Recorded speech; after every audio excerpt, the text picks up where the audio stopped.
Good morning, dear students. Let us start our science class. Today we are going to learn about properties of air and properties of water. Now let us begin with air.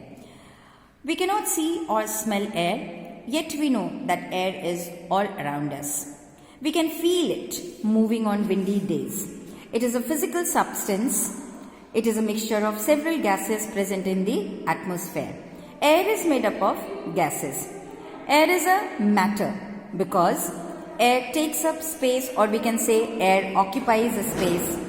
Air has mass, air exerts pressure, and it can be compressed or elongated, or rather expanded.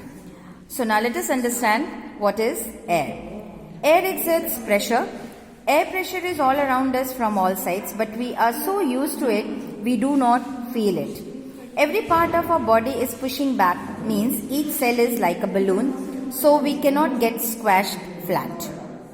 This means air pressure is all around us and we live under a sea of air. A bit similar to a fish surrounded by a sea of water. Air has a volume. Air occupies a specific volume. This volume is interrelated with pressure and temperature. If air is squeezed or we contract into a smaller space, it gets hotter. This is easily demonstrated when a bicycle tire is pumped up. The harder it is pumped up, the hotter the air gets and hotter the hand pump gets. So we know that air has a volume, means it occupies space. Now air exerts pressure. Now we know air has temperature. Means air expands when it gets hot and contracts when it gets cold.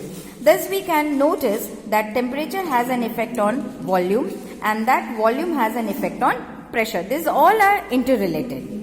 Air has mass because it is a matter. It has lot of atoms and molecules. Air is made up of different types of gases, and those gases are made up of atoms and molecules. If a balloon is blown with air, the balloon expands. It's expanding due to gases, water vapor and other material that give air mass. If an empty balloon is weighed and then it is filled with air and re-weighed, means again it is weighed, gain in weight is noticed. This is because as long as there is gravity, everything has weight including air. So now here two activities are given. You can see the girl is blowing a balloon, and you can also inflate. This is called inflation of balloon. So when she is blowing a balloon, she is inflating the balloon, filling it with air, and you can see the balloon is expanding. Why it is expanding? Because air is getting filled in and air occupies a space. That's why balloon is expanding. Now you can see the second activity number 3. It is telling you about air has mass. Two balloons of the same size taken and they are inflated and hung on a hanger on an equal level, and one is pricked. Now what happens? The one which is pricked release the air, and the one which is not pricked having air inside it, and it bends. What does this show? This activity shows that the air has mass always as well. You can do these both activities at home along with your parents, in guidance of their parents, and see that air has pressure and air occupies a space and air has mass. Thank you, children.